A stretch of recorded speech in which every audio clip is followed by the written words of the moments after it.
Welcome folks to our snowboarding holiday, which was taken early March 2024 with the Chadwicks. One of them, which is myself, who's narrating this video. As you can see, Avoriaz is very authentic. It's one of the most prettiest areas of the French ski Alps, and mainly because there's no vehicles allowed in the town. It's all shut off. You do have undercover car parks at the beginning of the town, but that's as far as you can go. As you can see, you have to take a horse and cart everywhere, which of course isn't undercover.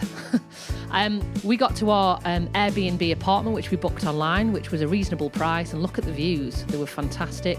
There's a few bars and restaurants right in the area of Avoriaz, all within walking distance. This was another one, Chapka, of which had wonderful food. They're generally open anytime from late morning right through to the early hours.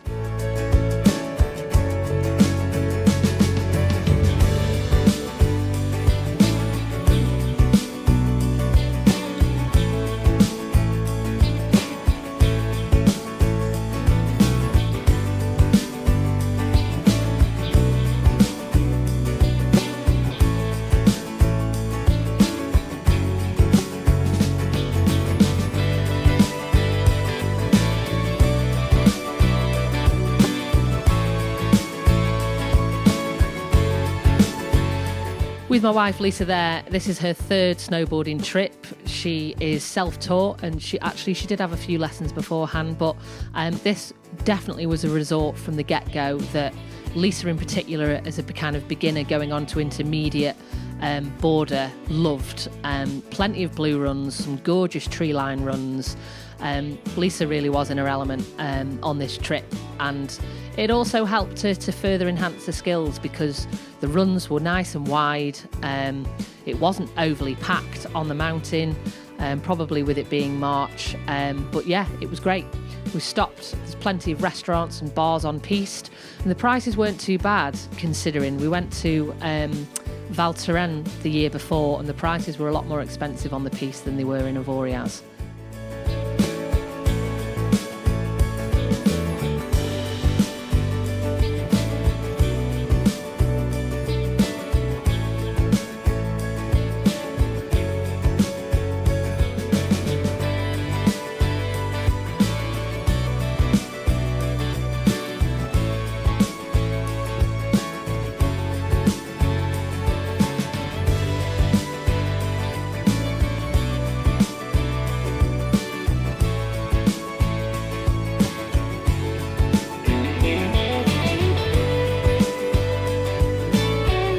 As you can see, another example of how wide some of the runs are in Avoriaz. It really was quite a spacious place.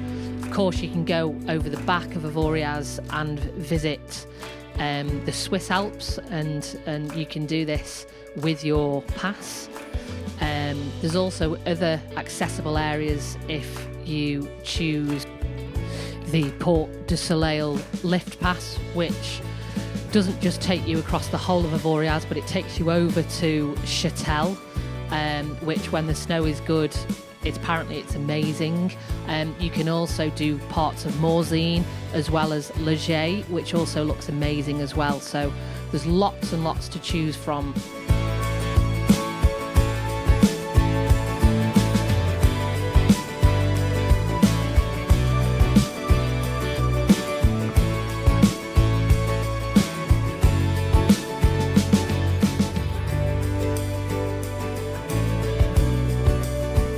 This is the main area of Avoriaz that you can walk around and people spend at night and in the day. There's lots of bars and restaurants. The great thing I like about this area of Avoriaz, the main town, is everything's in one. You don't have to travel far, go up any stupid lifts or stairs to get from one part to another. Everything's in one place, and we really loved that about Avoriaz, as well as the scenery. I mean, this was our balcony view when we woke up in the morning.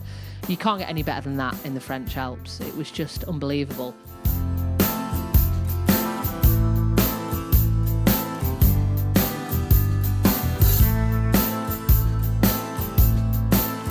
We headed up the east side of the mountain, which was where we were staring at from our apartment. We found that this was great early on a morning in March because there was generally some snow, fresh snow on there. We went up to the rare chairlift that took us on some blue runs. which was just absolutely fabulous.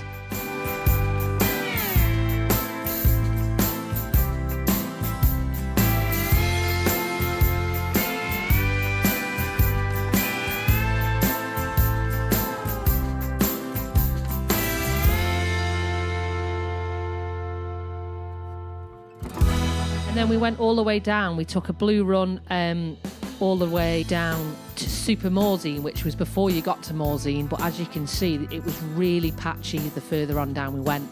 We didn't even hit Morzine, which we were a little bit worried that if we headed over to Morzine, we wouldn't get any snow. But luckily, you could get this big, huge lift, the gondola that takes you right back up to Avoriaz, which was great. So that's exactly what we did. There's a couple of bars down there, and you can also get the bus further down to Morzine if you want, but we headed back to Avoriaz where we knew the snow was good.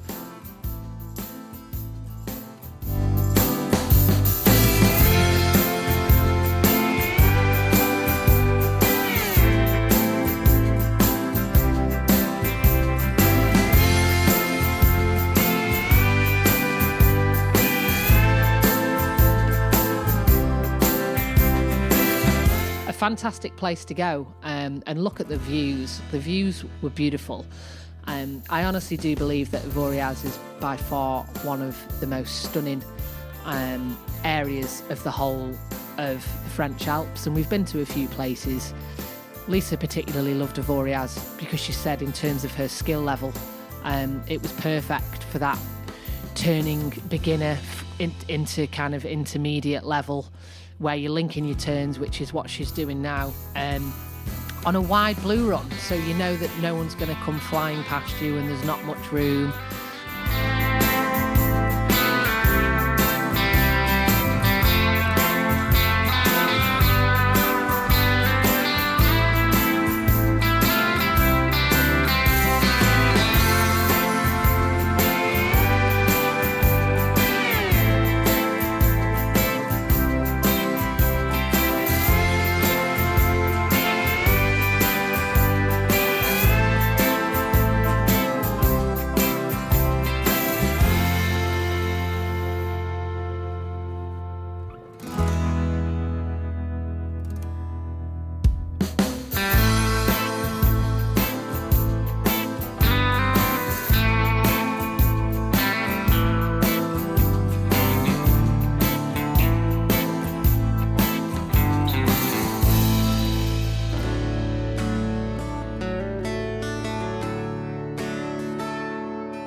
So this was the top of the stash, which was the big Burton board park. There's me with a couple of lagers.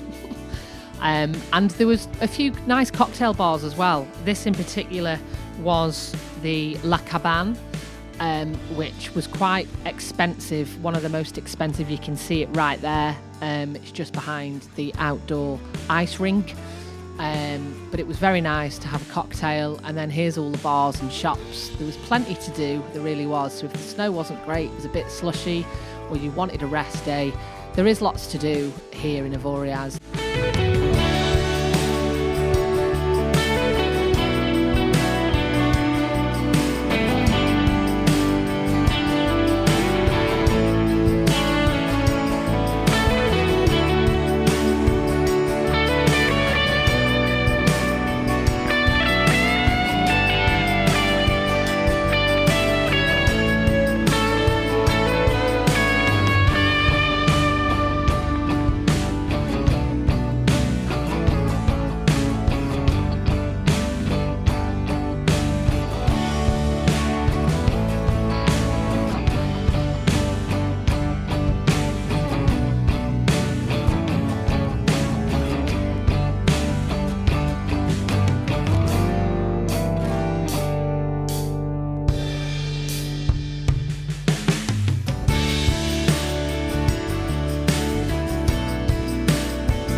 So there really is lots to do if, say, the snow is bad, or you just actually want an afternoon off or a day off from Avoriaz snowboarding and skiing.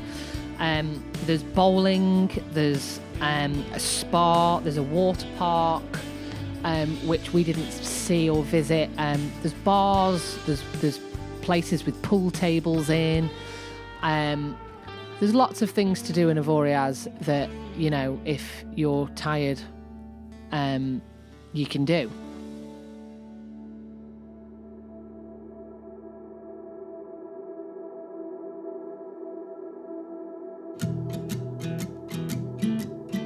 So if you're more of an advanced skier or snowboarder, then there is also lots of challenges to be had on this mountain that shares with the Swiss border. For example, in Chavanette, here is the deadly Swiss wall, which is the world's hardest ski run, or so it proclaims. You can attempt that. And as you can see, when we went over to the Swiss part of the Alps, we started to see a lot of patches. Obviously, the sun is stronger on this side of the mountain, which, don't get me wrong, was just as beautiful. But we did suffer a little bit with the lack of snow, or the melting snow, should we say, that was happening in front of our eyes just due to the warm weather. It was still worth going over, though. The snow conditions are still okay. The morning was great to getting out there and getting the most of the snow, but by the afternoon, half of the week, it was very, very sludgy.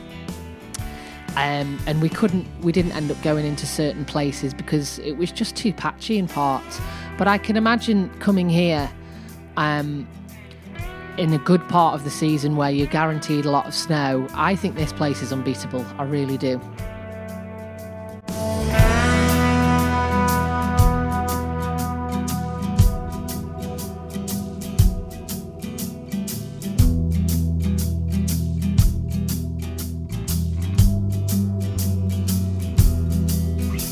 Something else to try, which was the zip wire. This was in Avoriaz, and this cost, I think it was around about €25 each, so we paid about 50-60 euros.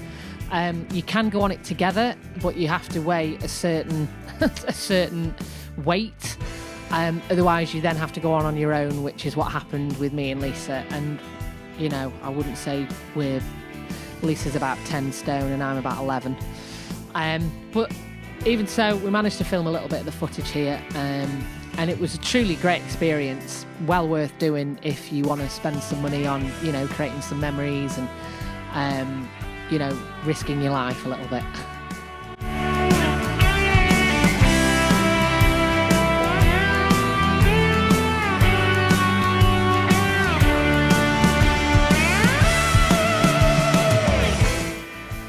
So as the week progressed, we still had lots of snow in Avoriaz.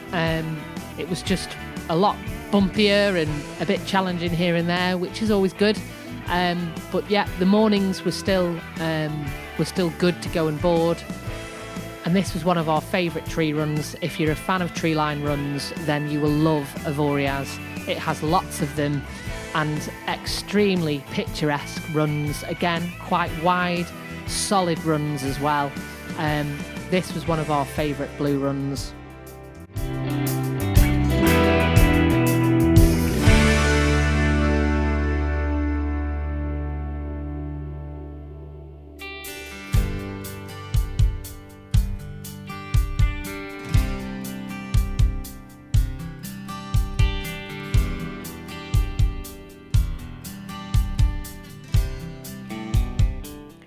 And you can take this blue run from the Linderet's chairlift that takes you up to the top, and then you turn left and go down, and you've got all sorts of runs. You've got some blue runs, you've got the Stash. This was one of the best mountains to come down here, which is at the bottom of Linderet's and Prolay's chairlift. This part of Avoriaz was great. It was busy, but it was great. It has a number of blue runs that come down, tree-lined blue runs as well as a red, and it's also got the Stash as well. So most people congregated around here. And this is the bottom of the mountain. And to the left, you've got a good run of restaurants and bars down there that's all in the snow. and was quite busy in the daytime. And the prices weren't too bad either for drinks, and you can get snacks and you can get lunches. And then at the top of the Linderetz chairlift from there, this was the home run down into Avoriaz, which, as you can see, it's now later afternoon and it's quite bumpy and sludgy, and the snow is very soft, but was still very much enjoyable and very skiable. And yeah, there was still lots of snow.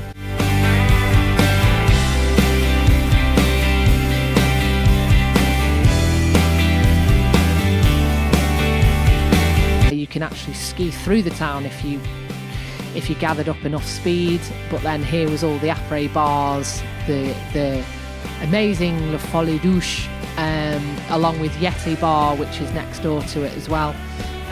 These had some great atmospheres in the afternoon, and you know, they kick things off from 2 o'clock in an afternoon, 3 o'clock in an afternoon, right through to 7 or 8 o'clock at night.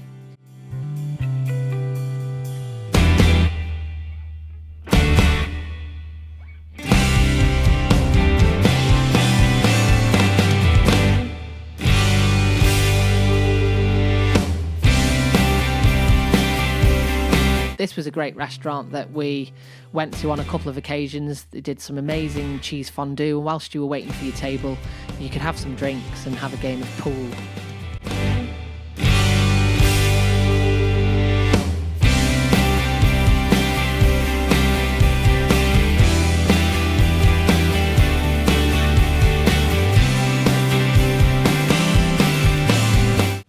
But this was Chatel now. So we went over, did a blue and a red run, and got the cable over to Chatel, and the weather was just not good at all. But we came across this amazing restaurant, of which had a fire, and they were extremely busy, and it took us quite a while to get food. But once we did, the food was amazing.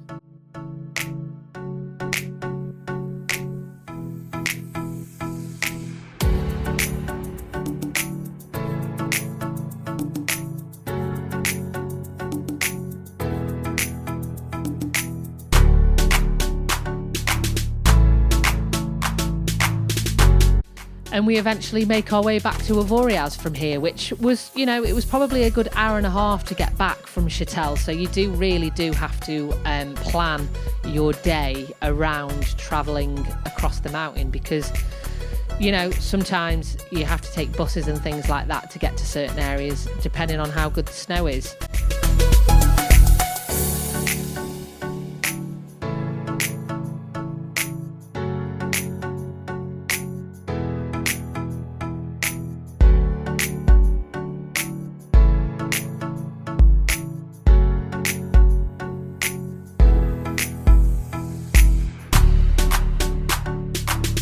So this next run was a blue run where there's a tunnel. This led us to another great part of Avoriaz, which was the part that you can see outside of our apartment window, which was Col du Fornet, which was the east part of the mountain in Avoriaz. This was also a great area for most of the day, really, because it wasn't far from the town. There was a couple of bars and things right down the bottom, and there was some great blue runs and a couple of red runs as well here.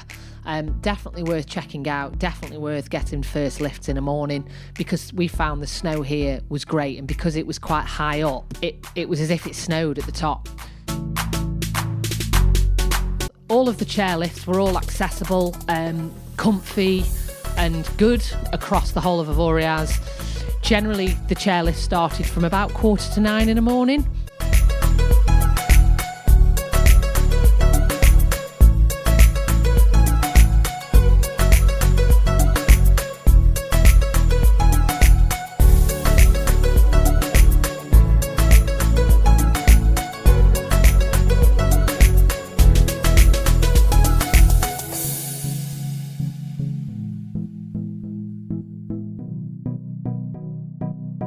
The lift operation was great in Avoriaz. You know, they start as early as 8:45 in the morning and they end as late as 5:30 on a sunny day. So, yeah, the lift operations and the staff were great.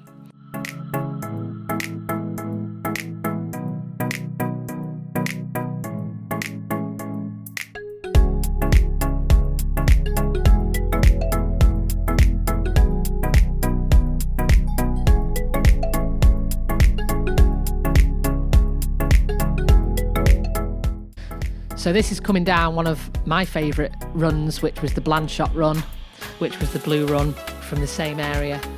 Really, really nice, really wide, open piste with some off-piste at the side. Really enjoyable.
So the food and most part of the restaurants were fantastic. They weren't overly priced, don't get me wrong. I don't think anywhere is cheap in the French Alps these days.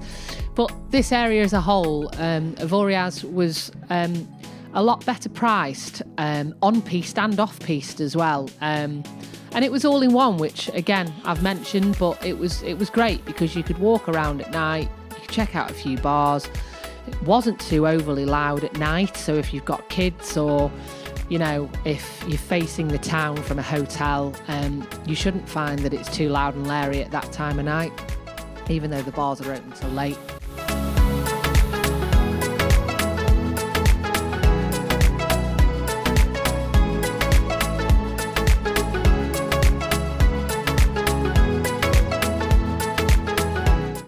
If it is something that you're interested in the kind of group life and the crazy hangovers and the discotheques, this might not be your preferred choice. However, they did have a rock festival on that weekend that you paid. I think it was about 30-40 euros for a ticket, and the streets were on that evening, and there was a few other acts that we knew as well. Just gives you an example of one of the bars that also has a DJ on later on. This was called Why Not Bar. Highly recommend it. The cocktails are great, and they also do some cold meats and cheese boards, which looked amazing. So this is just an example of our apartment. If anyone's watching our video that's never been before and is looking to go to the Alps, this is generally what you get with an apartment, and this is good for an apartment because generally it can be very basic. If you're self-catering, which we were, it's great. There's storage here, but this is the only room you get. And that sofa there leads into a double bed, and it was quite easy to do, to be honest. Everything is in one space, and of course you've got your bathroom there, but that is it. We find that you get some pretty good prices on Airbnb, which is where we booked our trip. But that was it. I hope you've enjoyed it. I hope this video has been informative, and we hope to see you again soon. Thanks, guys. Please click the subscribe button, and we hope to see you soon. Cheers.